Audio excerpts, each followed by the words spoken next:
¿Qué tranza, bandita? Bienvenidos a Calistos Podcast, donde abordaremos diversos temas de interés de una manera natural y sin filtros. Soy Efraín Escobedo y agradezco que te aventures a escuchar este nuevo contenido.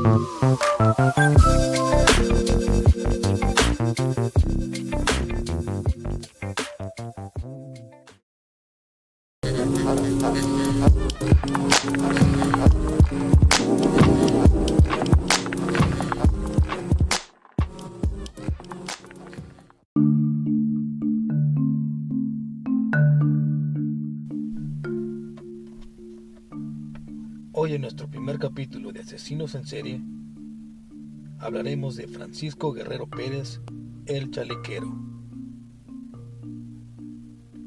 Su historia está contenida en el primero de 4 volúmenes del Libro Rojo, editado por el Fondo de Cultura Económica, que es una compilación de crímenes y criminales famosos en la historia de México.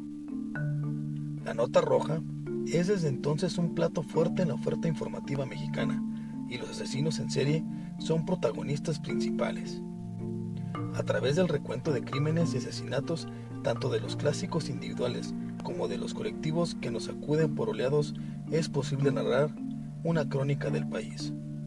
En México, la psicología forense ha delineado algunas de sus características, pero el mejor conocimiento de los casos de asesinos seriales mexicanos es la prensa de nota roja o de sucesos que ha servido para documentar sus historias. Aquí, algunos que estremecieron en su momento. El Chalequero.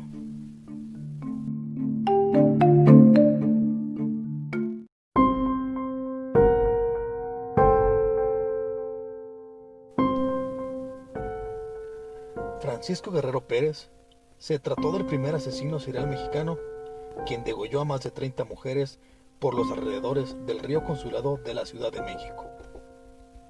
Cuando apareció Jack el Destripador, la prensa mexicana publicó que Inglaterra ya también tenía su chalequero. Fue condenado a muerte, pero Porfirio Díaz le conmutó la sentencia a cadena perpetua en San Juan de Ulúa, para poderlo sacar y desviar la atención pública cuando fuera necesario. Y la necesidad se dio al final de su mandato, cuando el pueblo comenzó a reclamar por democracia. Porfirio Díaz liberó al monstruo del río Consulado, quien, como era de esperarse, volvió a cometer feminicidio. Todo para darle el circo que necesitaba el pueblo de México y desviar la atención mediática. Con el chalequero nació la Nota Roja periodística. También fue nombrado por la prensa de la época como el Barba Azul mexicano, el Destripador mexicano o del río Consulado, o el degollador del río Consulado. Guerrero era un asesino organizado, misionero motivado por el odio y sedentario.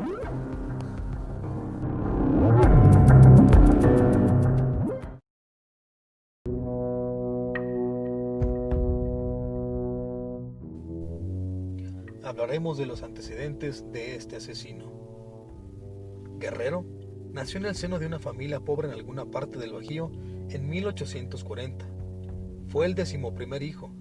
Su infancia estuvo marcada por la pobreza, los abusos de su madre golpeadora y asfixiante y la ausencia de su padre. En el 62, a la edad de 22 años, emigra a la Ciudad de México, donde comienza a laborar como zapatero. Estuvo casado, procreó 4 hijos con su esposa, llamada María, y otras más extramaritales, y tuvo muchas amantes, las cuales de hecho llegaron a mantenerlo. De ahí el Barba Azul. Llegó a tener todo un harén de meretrices a su servicio. Se cree que pudo ejercer como proxeneta. Vestía de manera estrafalaria, aunque elegante. Siempre usaba pantalones entallados, fajas multicolores y chalecos de charro. Lo describían como guapo, elegante y galán. Existen 2 teorías sobre su apodo, el chalequero. Una apunta que simplemente era porque solía usar este tipo de prenda, y otra menciona que se debía a que sostenía relaciones sexuales, a chaleco, con la mujer que él quisiera. La expresión a chaleco indica que es algo que se hace de manera forzada.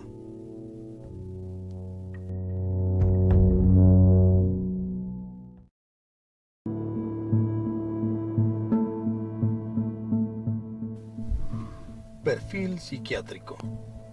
Poseía una marcada personalidad psicopática, pues carecía de empatía.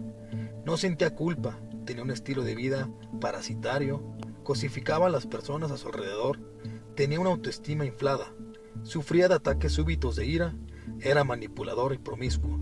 Pese a ello, era una persona carismática, de ahí sus muchas amantes. Uno de los primeros criminólogos mexicanos concluyó que el degollador del Río Consulado era un criminal nato, pues al afirmar que no hay datos suficientes que autoricen a suponer que el chalequero haya cometido sus crímenes bajo la influencia irresistible de la perversión sexual. No los ha cometido bajo influencia de una obsesión morbosa, los ha consumado por impulsos violentos y conscientes. Es por tanto un degenerado inmoral violento.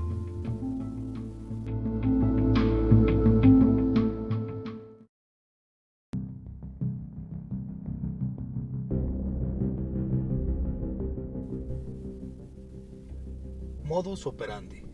Este asesino operaba de la siguiente manera. Abordaba a sus víctimas, las cuales en su mayoría eran prostitutas, con el pretexto de hacer uso de sus servicios, y en efecto, sí hacía uso de ellos. Posteriormente, las amagaba y ultrajaba, las asesinaba por estrangulación o degollamiento, y finalmente por razones que no están muy claras, quizá para que no pudieran ser identificadas, en algunas ocasiones llegó a decapitarlas. Empleaba un cuchillo para curtir la piel, el cual también usaba en su oficio de zapatero. Tiraba los cadáveres en el río Consulado. El río Consulado es una corriente de agua que se encuentra en el Distrito Federal, México. Fue entubado en 1944 como parte de las obras de modernización de la Ciudad de México. Por encima de la obra por la que todavía corre el río, se construyó la parte norte y norponiente del circuito interior.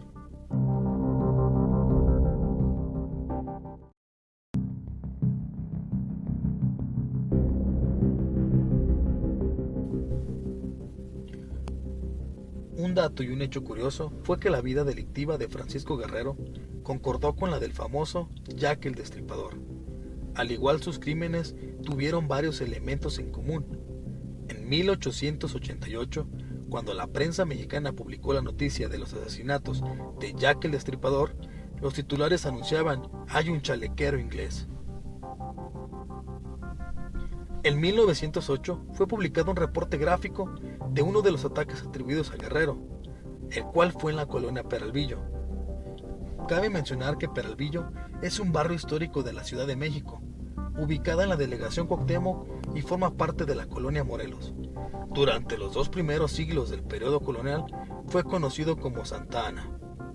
Era considerada la puerta de la ciudad al norte, ya que en este lugar se encontraba la garita, que marcaba el límite de la ciudad, y más allá de ella se extendía la zona conocida como Los Llanos de Peralvillo y comenzaba el camino hacia la villa de Guadalupe.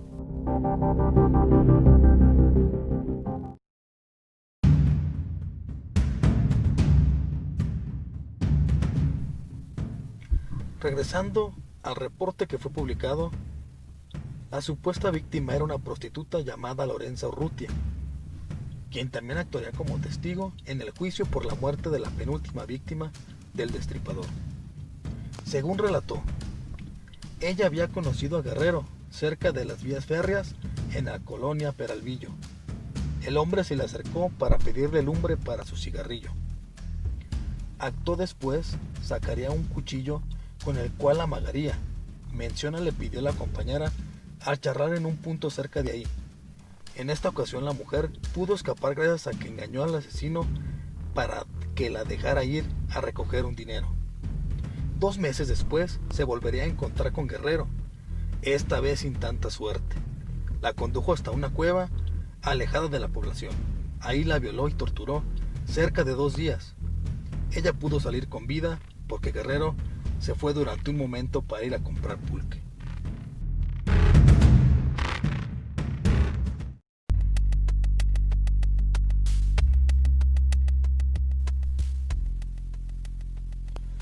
La gran mayoría de sus víctimas fatales jamás fueron identificadas.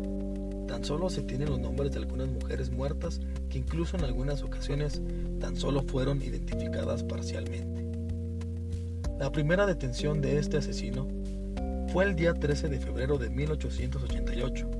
Francisco Guerrero fue arrestado por el detective Francisco Chávez, tras haber sido denunciado por varios vecinos, José Montoya, Eulalia González y Lorenza Urrutia, de una de sus víctimas llamada Murcia Gallardo. Esta mujer pobre dedicada a la prostitución, a principios del 88 había sido violada y degollada.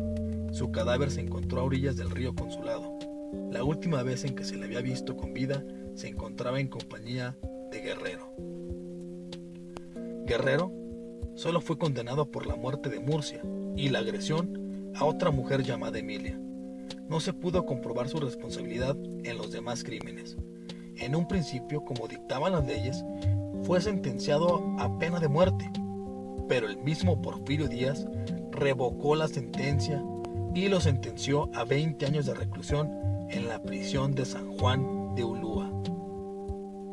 Es el nombre de una pequeña isla de México, en la que se ubica la antigua fortaleza con el mismo nombre. La construcción de la fortaleza fue planeada por los españoles al mando de Hernán Cortés el 22 de abril de 1519, con el contexto del descubrimiento de América y de los ataques piratas y corsarios de la época contra España. La fortaleza está construida en el estilo llamado traza italiana. El complejo e isla se hallan frente a las costas del Golfo de México, en la ciudad y puerto de Veracruz, en el estado mexicano del mismo nombre. Durante su época como prisión, San Juan de Ulúa se convirtió en uno de los lugares más temidos de su época en el país.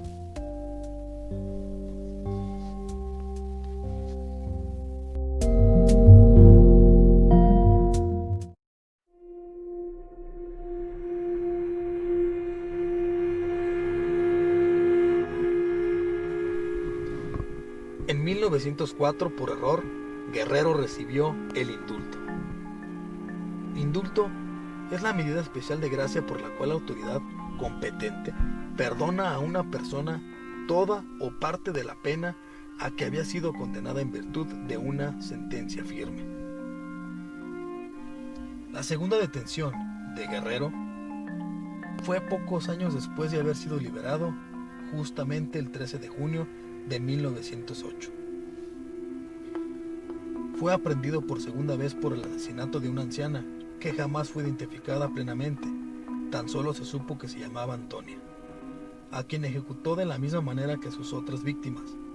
La mujer apareció degollada a las orillas del río Consulado. Supuestamente el móvil del asesinato fue que la anciana lo había hecho enojar.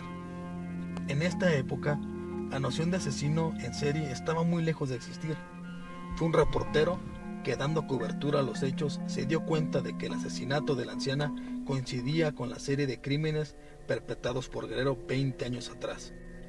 Mismo patrón, características más distintivas de los asesinatos seriales.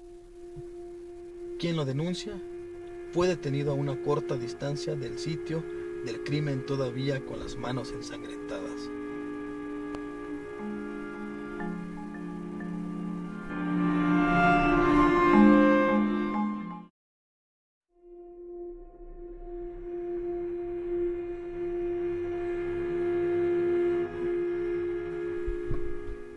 En esta ocasión Guerrero había cometido múltiples errores. Un niño llamado José Inés Rodríguez había sido testigo de la violación y el asesinato de la anciana. El niño era pastor y estaba arreando a su ganado cerca del río cuando escuchó los gritos de la mujer. Se acercó y, oculto entre unos matorrales, atestiguó todo lo ocurrido. Y además, dos mujeres hermanas vieron a Guerrero limpiarse de la sangre en los brazos, cara y tórax con el agua del río a unos pocos metros de distancia del crimen.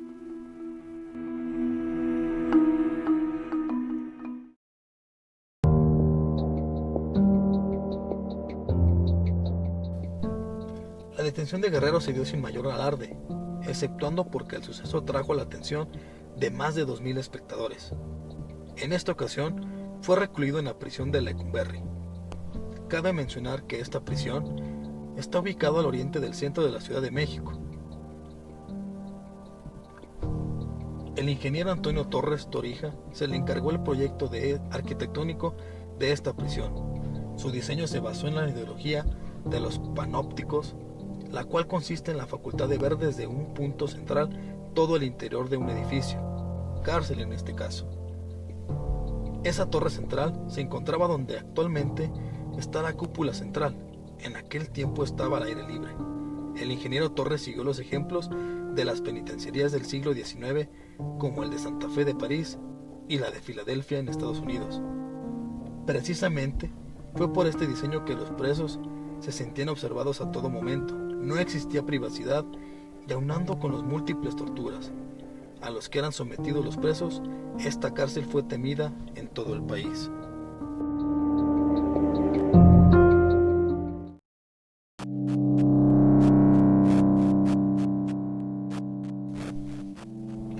Francisco Guerrero Pérez falleció antes de que la sentencia se pudiera cumplir.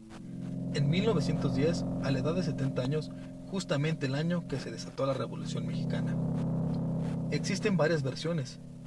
Una maneja que murió de tuberculosis, otra de tifoidea como causa de muerte, y otras indican que falleció de una contusión craneoencefálica al sufrir un accidente.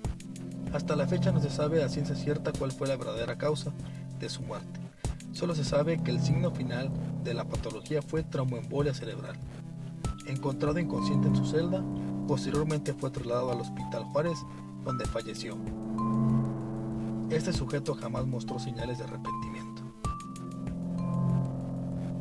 Como dato importante, Francisco Guerrero en la cultura popular. Los crímenes del chalequero sirvieron de inspiración para dos grabados del reconocido artista José Guadalupe Posada.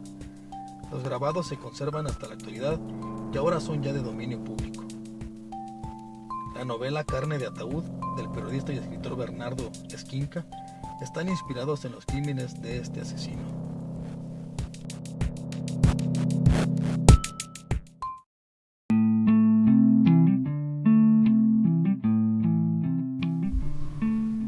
Terminamos con el primer episodio de Asesinos en Serie. Les dejo a modo de reflexión lo siguiente. Dicen que las astillas caminan si no te las sacas a tiempo.